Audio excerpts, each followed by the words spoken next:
Good morning, YouTubers. Welcome to My Ascending Life. This is Sabrina. I am back in the kitchen with you today, and I thought I would share with you one of my favorite raw vegan snacks.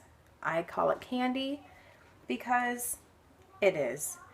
So it's pretty simple, it's pretty easy.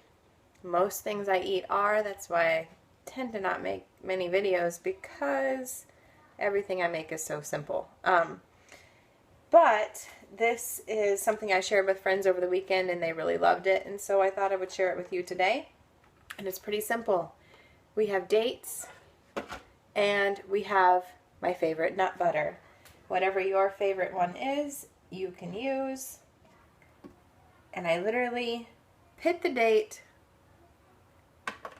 take the pit out, slab a spoon of peanut butter in there, smooth, and close it. And it's oozing out the nut butter. I'm using peanut butter. You don't have to. I think peanut butter is one of the least healthy nuts we can eat, but it's one of those that I still enjoy. So that is pretty simple, pretty easy, raw vegan candy, and it's delicious. I highly recommend it. But I also wanted to come with you today because I have gotten a few toys, or a couple new toys in my kitchen. And I thought I would just give you a little tour of what I use pretty regularly on my raw vegan journey, and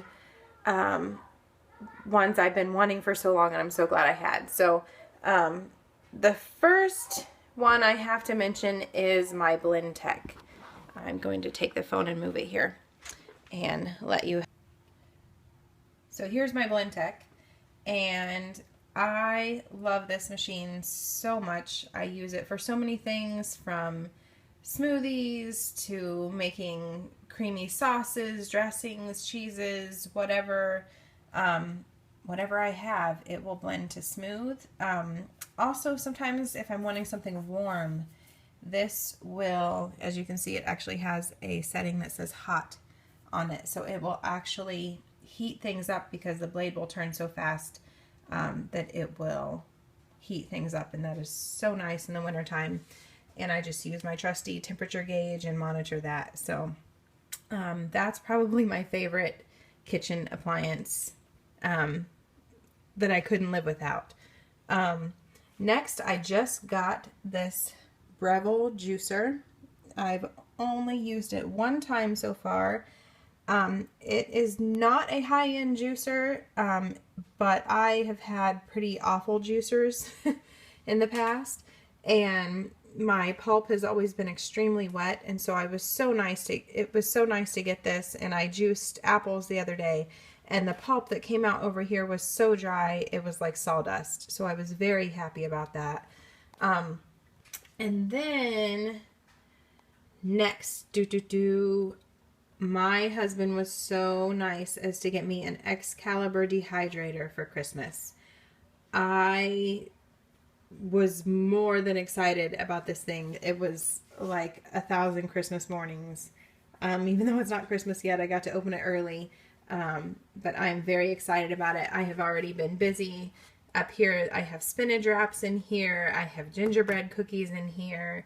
I've been having fun with it for sure. I made, I don't know if you guys have heard of this book. I highly recommend it. Love on a Plate by Marcus Rothkranz and Kara Brotman. I made the garlic naan in here the other day.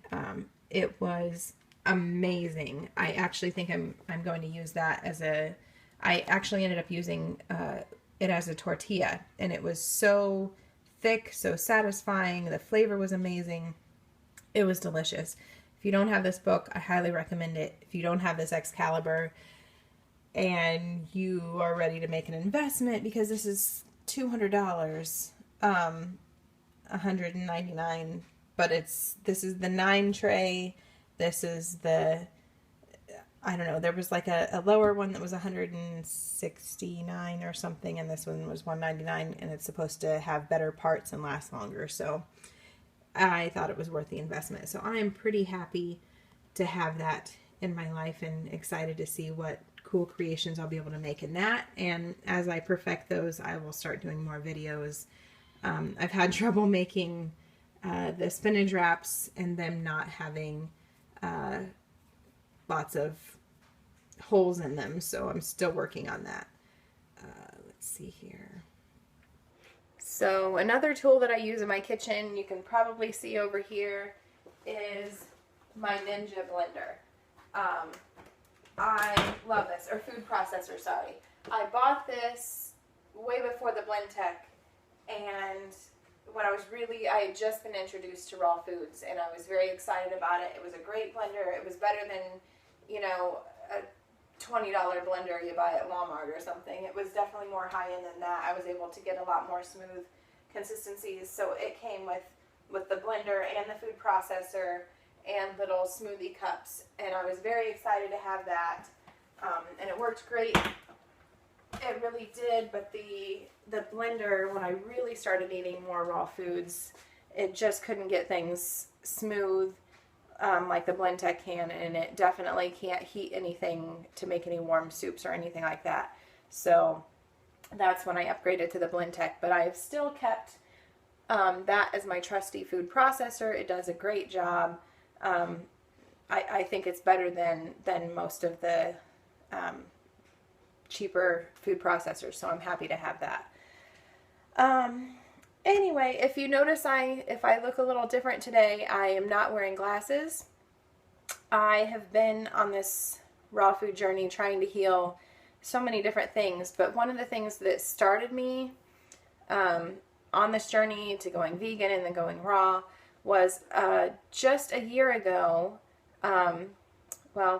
January of 2016, I went to the eye doctor to get my eyes checked, I was wearing contacts all the time. I've worn contacts for years, and the hard gas permeable contacts. And I went to the eye doctor to get my eyes checked to get a new prescription, and they were checking my eyes, and they found a black spot in the back of my eye. And the doctor was like, well, it's not a big deal right now, but it's something we want to keep an eye on.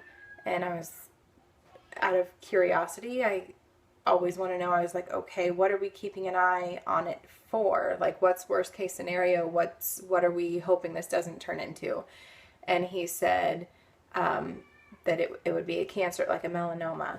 And that was a big jolt to my consciousness and made me really start getting serious about my health, to hear that, you know, I could possibly have cancer in the eye or go blind or start having some pretty severe issues if I don't get on top of my health. And so that's when it wasn't long after that or I had just gone vegan, but I started really doing more raw foods and transitioning to this raw lifestyle. So I am curious to see, I'm going to be going to the eye doctor again next month, and I want to see if, you know, how that's doing, if what I've done over the last year, because I've done a lot, has improved my eyesight or improved at least that spot in my eye. I would love to hear that it's gone, but, you know, time will tell. So I was thinking the other day about how reliant I am. So I've been wearing glasses. I stopped wearing contacts after that because I didn't want to put anything on my eye. I wanted my eye to be able to breathe and heal. And I thought, if I'm suffocating it with these contacts all the time, how's it ever going to heal? So, I mean, it's already a pretty far out concept to even think that that you could heal your eyesight or heal a melanoma. But I do think that's possible. And so, I mean, I'm going to do whatever I can to make that happen. And the other day I was just thinking about how reliant I am on my glasses all the time. I wear them all the time for everything. And I was thinking to myself, if it's possible, if it could ever be a possibility to get better eyesight, wearing the glasses all the time is never going to do that, because it's a crutch. And really wearing them all the time is not necessary. So now I'm going to be using them mainly for driving, and I'm trying not to wear them at all otherwise. And so I didn't wear them at all yesterday. I haven't worn them at all today. I plan to only wear them if I get in the car and I need them to drive. So, but if I'm squinting and looking at you funny, everything is blurry to me. I'm hoping that will improve over time. So I'm working on it. I will keep you posted on my eye healing journey. But hopefully with raw foods and allowing my eyes to breathe and exercise, getting used to relying on themselves and not the false lenses I've been wearing for so long, hopefully that will improve. And I also want to spend more time in the sun. I'm interested in sun gazing and that type of thing. I don't know if any of my subscribers so far are familiar with that, but I think the most sunlight and fresh air that my eyes can get, the better and the more healing we can achieve. So I will be working on all of that, along with clean eating and cleansing everything in my body, colon cleansing, all of that, to try to get more and more healing in my life. So I will keep you all posted on my journey, and I look forward to talking to you again soon. I hope you guys have a good day. Thanks for listening. Bye.